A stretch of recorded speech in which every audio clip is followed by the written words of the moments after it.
Bienvenue dans Villa Uli. Et avant de commencer cette nouvelle capsule bien-être, je souhaitais vous présenter notre partenaire. Bonjour! Cette saison, j'ai choisi de vous accompagner sur le sujet des bonnes résolutions. Dans cet épisode, je vous propose de faire le point sur les raisons qui pourraient expliquer nos difficultés à tenir nos engagements avec nous-mêmes. Et j'en profite aussi pour vous partager des astuces qui, je l'espère, vous aideront à mieux répondre à cette envie que nous avons tous de prendre mieux soin de nous. Ah là là, que de pression ces nouvelles résolutions, surtout que, bon, on ne va pas se mentir, la plupart ne tiennent que jusqu'en février. Alors pourquoi est-ce si compliqué de tenir nos bonnes résolutions?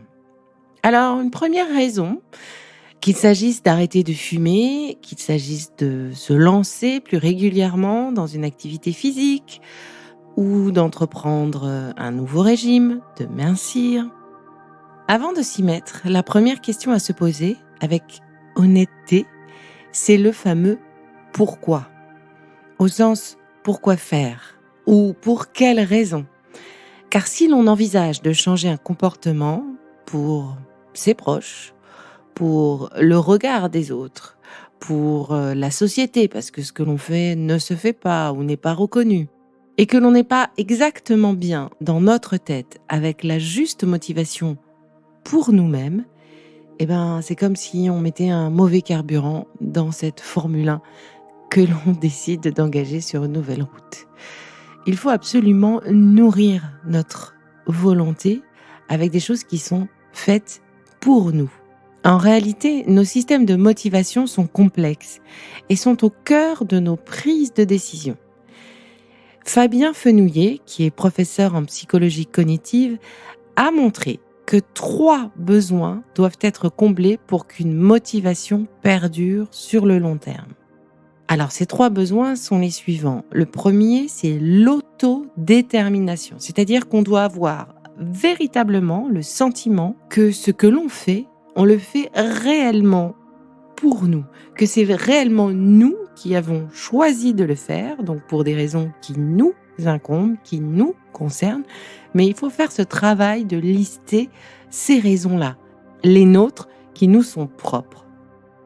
Deuxième besoin essentiel, c'est la compétence, c'est-à-dire que le défi que l'on se donne ne doit pas être trop élevé au point de nous donner l'impression que cette décision est presque au-dessus de nos forces ou qu'il faut faire des efforts énormes pour pouvoir tenir cette bonne résolution. Si le chemin à parcourir est trop grand, le secret, c'est alors de découper cet objectif en petits défis complémentaires pour arriver au résultat final.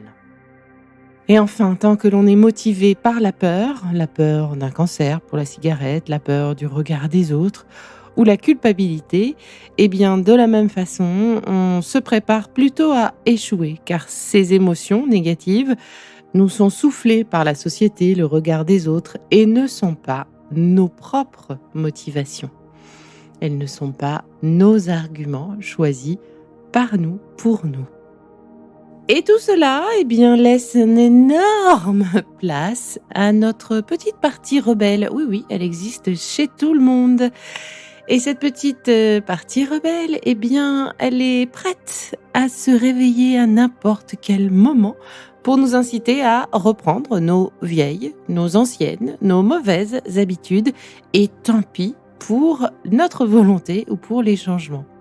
Il est donc super important de trouver nos raisons positives de vouloir changer afin de pouvoir éprouver de la fierté, être en bonne santé, se faire du bien, très bien, mais plus précisément retrouver son souffle, ses jambes galbées, son ventre tendu, bref, quelque chose qui vous ressemble, quelque chose qui joue sur votre image positive de vous, avec vous, et surtout le plus concret possible. Alors, une deuxième raison qui pourrait expliquer, je viens un petit peu d'en parler, c'est ce fameux objectif. Il ne faut pas qu'il soit trop grand, mais surtout, il faut bien le cerner, bien le préciser. Oui, parce que si on se trompe d'objectif, on se trompe de cible, on se trompe donc de résultat, On ne peut que être déçu et là-dessus, on arrête. Et je caricature à peine, ce chemin, il est connu et c'est celui qui se répétera à chaque fois. Je me souviens d'un exemple qui avait été donné par la coach Michel Jean-Baptiste, également auteur de Mes bonnes résolutions en action aux éditions Fortuna. Son exemple m'avait particulièrement marqué car ça représente beaucoup des cas que je peux rencontrer parmi mes patients. Et donc, ce que disait Michel Jean-Baptiste, c'est que, effectivement, certaines femmes peuvent affirmer vouloir mincir. Mais si on creuse un peu cette volonté, cette phrase, pour essayer de comprendre ce qui se cache derrière, eh bien, on découvre que c'est pas forcément le poids sur la balance dont il s'agit, mais parfois qu'elles souhaitent, avant tout, être plus désirables. Alors, ces deux objectifs ne sont pas forcément reliés, perdre du poids et désirable. Il y a peut-être d'autres moyens de faire grandir ce sex appeal que l'amaigrissement. Et être mince d'ailleurs ne rend pas forcément sexy. Donc, c'est vraiment important de bien cibler la raison, l'objectif, le but à atteindre. Et pour finir, je reviendrai sur ce fameux point d'être le plus concret possible. En effet, se donner un objectif trop vague, comme typiquement il faut que je fasse plus de sport cette année, eh bien c'est un objectif qui revient, on s'en rend compte chaque année, même pour nous, tout le temps, le même objectif, faire plus de sport. En réalité, on pourrait décliner cet objectif de façon plus concrète, comme par exemple se trouver une activité sportive qui nous plaît et trouver une salle pour s'y inscrire au moins 1 heure par semaine. Et cet objectif à faire courant janvier. Si on n'a pas trouvé, s'inscrire en ligne à cette activité qui nous plaît et s'y mettre au plus tard, en février. En parler aussi autour de nous pour trouver de la motivation à tenir. Ben oui, si nos amis nous demandent où est-ce qu'on en est de notre nouveau sport, de notre nouvelle activité, eh bien ça va nous mettre, et là c'est le poids social, mais ça va nous mettre en mesure, nous mettre en rythme pour pouvoir adhérer un peu plus à cette bonne résolution que l'on avait prise. Bref, pensez à des petites choses concrètes et accessibles, petit pas par petit pas. On ne peut pas changer comme ça, on évolue. Et puis si tout ça nous amène forcément à la troisième raison de la plantade parfois de nos bonnes résolutions, eh bien c'est la préparation. Un peu comme une préparation mentale. Oui, je vous vois sourire. Comment ça? Il faudrait une préparation mentale pour répondre à la résolution de voir plus sa famille, de prendre plus de temps pour soi, etc. Ah bah oui. Eh oui, désolée de vous dire, mais évidemment oui, car sinon vous le feriez déjà. Et donc il va falloir prendre le temps de se poser la fameuse question, mais pourquoi je ne le fais pas déjà? Ou pourquoi je ne me donne pas les moyens de? Et la fameuse réponse « je n'ai pas le temps » n'est pas une réponse acceptée. Non, c'est une parade de votre mental. Ne tombez pas dans le panneau. Et non, malheureusement, l'enthousiasme, même le plus fort qu'il soit, ne suffit pas. Non, sinon on ne reprendrait pas les mêmes bonnes résolutions chaque année. Donc posez-vous la question du pourquoi, pour quelle raison et qu'est-ce que je mets en place pour. J'ajouterais aussi comprendre le lien émotionnel qui est lié avec le comportement que l'on veut changer. Par exemple, à quel moment j'allume une cigarette par automatisme? Si je veux arrêter, eh bien, comprendre ce qui se joue à ce moment-là est une clé indispensable pour m'aider à arrêter. Et c'est la même chose avec les moments de craquage alimentaire. Pour le sport, il peut exister aussi des blocages de l'ordre de « je ne suis pas capable de », hérité peut-être de nos séances de sport au lycée ou d'autres moments sportifs un peu compliqués.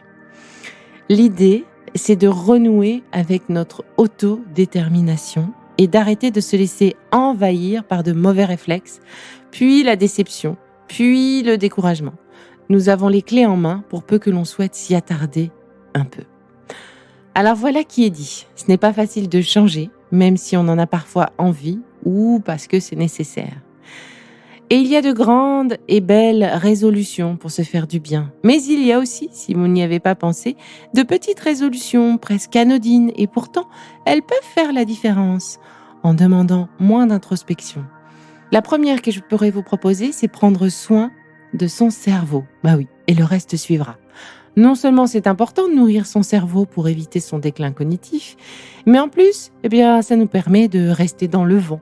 Du coup, plusieurs résolutions sont possibles. Acheter un livre par mois, et le lire, bien entendu. Aller faire une expo par mois dans sa ville ou en week-end pour nous aider à bouger. Acheter un sudoku ou des mots fléchés ou tout autre jeu qui fait marcher la mémoire ou la bosse des maths. Prendre soin de sa maison. Sa maison, c'est le centre de notre bien-être. Ouvrez les fenêtres pour dire oust aux allergènes, virus, polluants et autres bestioles microscopiques qui envahissent nos maisons. La recommandation, surtout en ce moment, c'est 10 à 15 minutes matin et soir pour tout assainir. Et puis quand on fait le ménage, on veille aussi à ne pas utiliser trop de parfums, à ne pas surdoser les produits ménagers car ils sont irritants.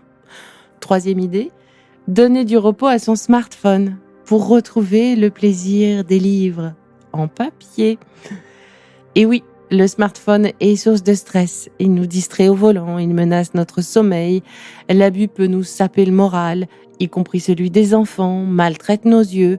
Quand on console de jeux, elle créerait des tendinites. Bref, rien que des bonnes raisons pour acheter des livres en papier et laisser notre imagination reprendre le dessus. Une autre idée peut-être, l'amour plus souvent, tu feras. Oui, c'est une belle façon de vérifier sa santé cardiaque. En plus, chaque orgasme libère des endorphines dans le cerveau. C'est un puissant antidouleur, en plus de nous aider à voir la vie en rose. Alors vous voyez, les bonnes résolutions peuvent commencer par de petites choses au quotidien. De mon côté, je vais vous partager une de mes bonnes résolutions 2022. Je me suis fixée de m'offrir une petite parole gentille chaque jour. Et j'ai même acheté un bel agenda pour noter tout ça. J'ai souvent été très dure avec moi-même. Cette année a été un des révélateurs du besoin de douceur et de se faire du bien, de s'écouter, d'être plus bienveillante avec moi. Et si j'y arrive, c'est un beau modèle que je donnerai également à ma fille. Alors en route pour ce beau calendrier de bienveillance. Et pour m'aider, j'ai acheté le calendrier 2022 chez Womoon.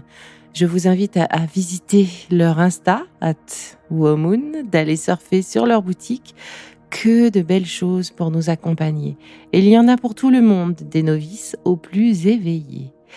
Et vous alors, quelle est votre motivation, votre bonne résolution pour 2022 ? Racontez-moi tout ça sur @BeLively et on se retrouve très vite pour un prochain épisode.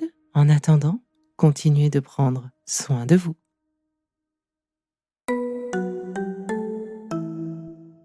Bon, c'est fini pour aujourd'hui, mais on se retrouve très vite, c'est promis, pour la suite du programme BeLively. Si ce que je fais vous plaît, continuez de le noter et abonnez-vous pour ne louper aucun de mes futurs programmes. Et entre chaque podcast, vous pouvez aussi me retrouver sur mon compte Instagram @BeLivelyLife parce que la vie se vaut d'être vibrante. Et en attendant la prochaine capsule, surtout, continuez de prendre soin de vous car c'est bon pour tout le monde.